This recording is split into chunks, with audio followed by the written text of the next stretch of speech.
Thank you to the Sainted Jester for upgrading their membership for the Kinetic Rugby League channel. Thank you to Hayley Assen for joining the membership. And thank you to Paul Hulk-R Wallace for rejoining the membership.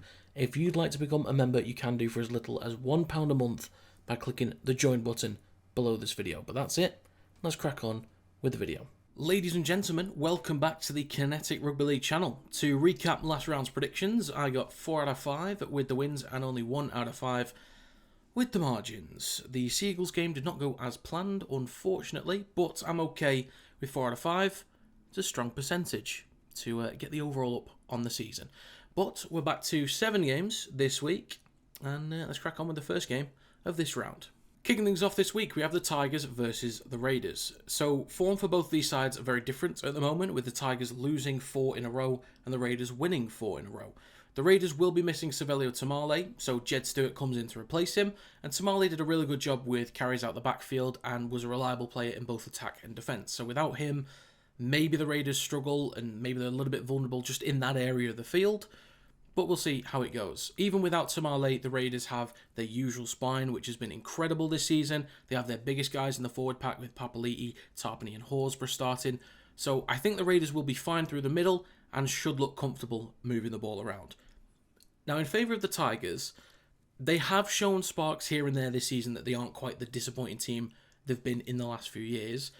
And I do think we'll see a few decent moments from the Tigers, first of all because they can play with energy.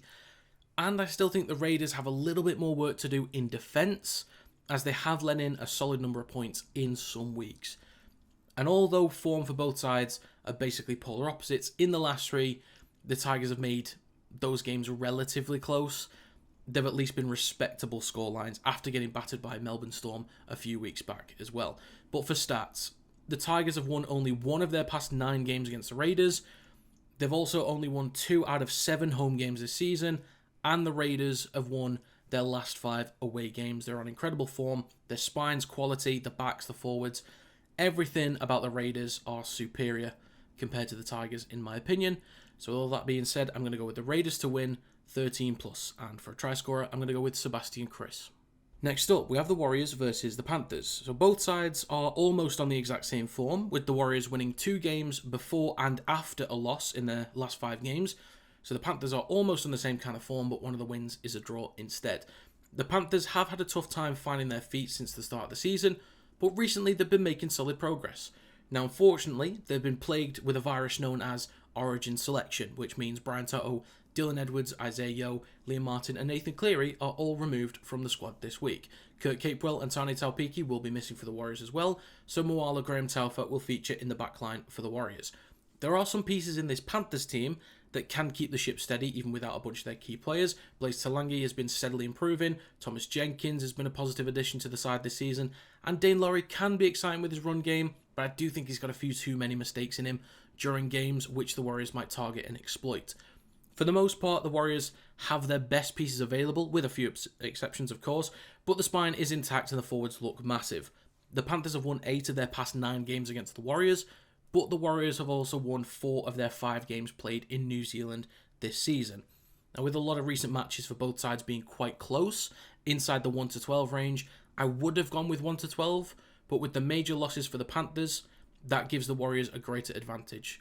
So for prediction, I'm going to go with the Warriors to win 13+, and for a try scorer, I'm going to go with Dallin Wateni-Zelezniak. Next up, we have the Dolphins versus the Knights. Now, I'm actually quite excited for this game, because even though the Dolphins are on hot form, with 3 wins in a row, winning 4 in their last 5, and the only loss being against the Warriors, coming up against a team that's now on a loss form, this is the strongest lineup the Knights have had all year. So the Dolphins will have their usual lineup, especially in the backs and throughout the whole spine, but the Knights now have Kalen Ponga at fullback, Fletcher Sharp back at 5'8", Cogger at 7, but their back line is at max strength, with Dom Young, Dane Gagai, Bradman Best, and Greg Marju. So the Knights suddenly go from clear losers against such a potent Dolphins side to kind of a genuine contender in this game with the quality they have in there now, especially in the backs. And with their attack lacking all year, now being able to present a group of backs like they have for this one we could see a much improved Knights attack. Let's say the Knights are suddenly a much improved attacking side this week. They are coming up against a Dolphins side that has been improving defensively for 5 weeks running, conceding 16 points in back-to-back weeks, which then went down to 8, then 6, and then 4. And in the last 3, they've scored 44, 56, and 58 points. So the Dolphins are legitimately trending towards a 60-0 win this week. Fortunately for the Knights, they do have a pretty strong defence that might be able to slow down the Dolphins' progress this week. And of course, with those key players back in the side, they could be more of a threat offensively. I don't think there's enough in there to overcome a Dolphins side that's been playing as well as they have been recently, and I expect the likes of Isaiah Katoa to lead the way with another quality performance. I just think the Knights could make it slightly more competitive than you would expect this week with the squad that they have available. So for a prediction, I'm going to go with the Dolphins to win 1 to 12 points, and for a try scorer, I'm going to go with Herbie Farnworth. Next up, we have the Rabbitohs versus Storm. So the Bunnies have lost 3 in their last 5, whilst the Storm have won 3 in their last 5, also winning 2 in a row, but the Bunnies have lost 3 in a row. But those losses came against the Warriors, Raiders, and Bulldogs, which is a very tough run of games, by the way. Now, Jaden Sullivan and Jai Gray won't be in the Rabbitohs side this week, with Latrell Mitchell returning to number 1, and Lewis Dodd currently listed at number 6 alongside Jamie Humphries in the halves. Cody Walker is listed in the reserves, so he could be promoted. I'm not sure if there's any injuries going on with him at the moment. He is in the squad. He could be promoted to the starting side before kickoff, but if Lewis Dodd is playing, the Bunnies could really struggle to get a run game going because he's looking so unsettled. Whenever he's playing, he looks so unsettled and uncomfortable and just isn't really affecting any change. Meanwhile, the Storm lineup looks just about as strong as you'd expect it to be, with Anderson still on the wing instead of Warbrick, but Anderson certainly isn't to be scoffed at.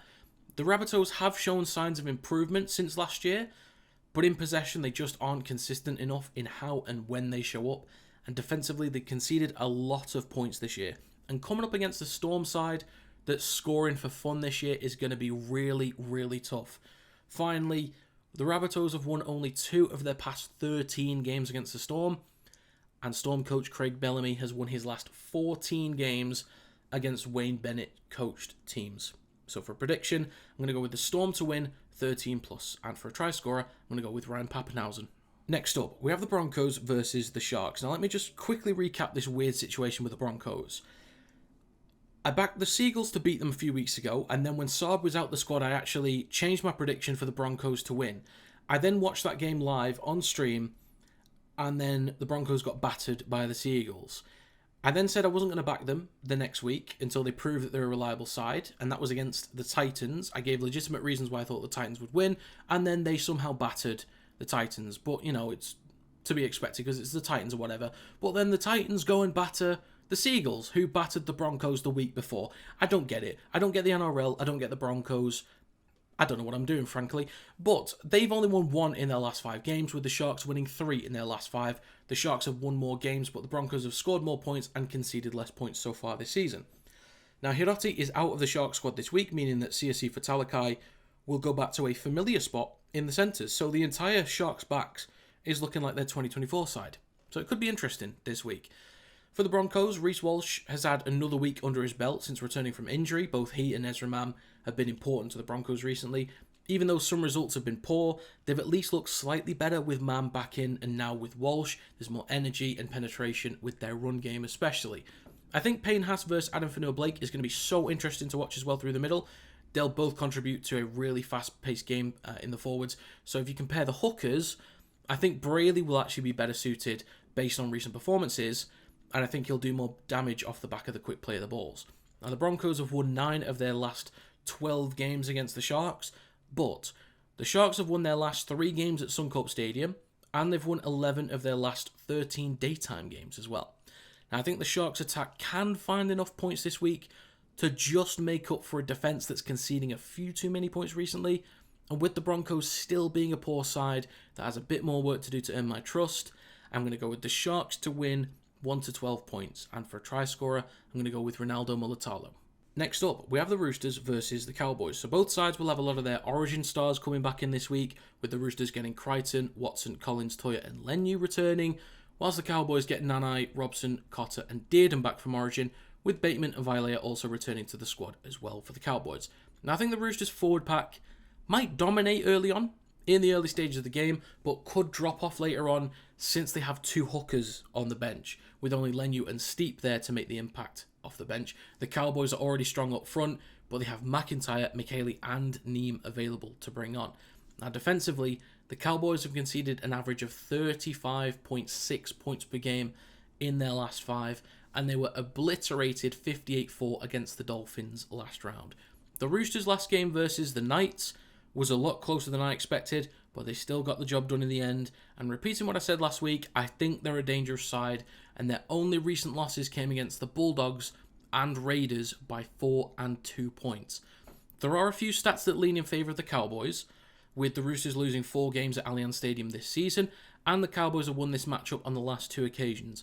But as of right now, I have faith in the Roosters pack at the start, especially with White setting a platform for Watson. I think Savala will keep things steady as per usual, and I really trust the Roosters to put in a strong performance, and I don't really have that trust with the Cowboys just yet. So for prediction, I'm going to go with the Roosters to win 1 to 12 points, and for a try scorer, I'm going to go with Robert Toya. Finally for this week, we have the Eels versus the Titans. Now both have only won 2 in their last 5 games, but the Eels have lost 2 in a row, and the Titans have at least won as recently as last round, with an upset win against the Manly Seagulls quite comfortably as well. Both sides have also been extremely poor this season anyway, winning only 4 games in the 13 matches they've played. The Titans have been the slightly better attacking side, the Eels have been the slightly better defending side. But this week, a major factor that separates these teams is player availability, as the Eels don't have Dylan Brown or Mitchell Moses in the squad.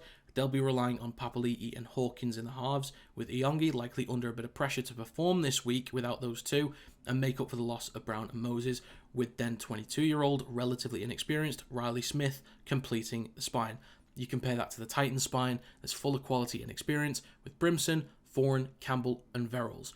I also think the Titans are bringing a stronger and bigger forward pack to this contest, and if they do win the battle through the middle, it's going to be a lot harder for the Eels halves to get anything going. So they could be in a bit of trouble offensively. Based on stats, the Titans haven't beaten the Eels in Sydney since 2015, but the Eels have lost their last 4 games immediately after a bye, and they've only won 1 of 3 games when Brown and Moses haven't played. The Titans are a poor defensive side, but I don't think they'll have as much trouble to deal with this week in defence as they normally do. So for prediction, I'm going to go with the Titans to win 1 to 12 points, and for a try scorer, I'm going to go with Alafiana Khan Pereira. So to recap my predictions for this round, I'm going to go with the Raiders and Warriors to win 13+, Dolphins 1 to 12, Storm 13+, and then the Sharks, Roosters and Titans all 1 to 12. For win confidence, I'm at about 85%. I think all the 13+s should be fine. I'm still very confident with the Dolphins to at least get a win anyway. I'm a little bit on the fence about the Sharks versus Broncos game. We'll see. I'm still confident with the Roosters because I trust them at the moment. And then Titans versus Eels, I think that could easily go either way. So it's 85% for the wins, margin 85% as well. I think the Dolphins could end up being a 13+ fairly easily. The Sharks, of course, could go the other way, so that could be incorrect. The Roosters might have an incredible performance that they could put in this week. So we will just have to see. But that's my recap for this round. So that's going to be it for this video. If you guys have your own predictions, please do let me know in the comment section down below. I'd love to know what you guys think for the games this week. If you enjoyed, feel free to leave a like. It does help to get the video out there to more people. Subscribe to stay up to date with more Kinetic Rugby League content. If you'd like to join the Discord, there's an invite link in the description. And if you'd like to become a member and support the work that I do, you can do for as little as £1 a month, which I think is about $2 Australian a month, by clicking the join button below this video. But that's going to be it. Thanks for watching, and I will see you next time.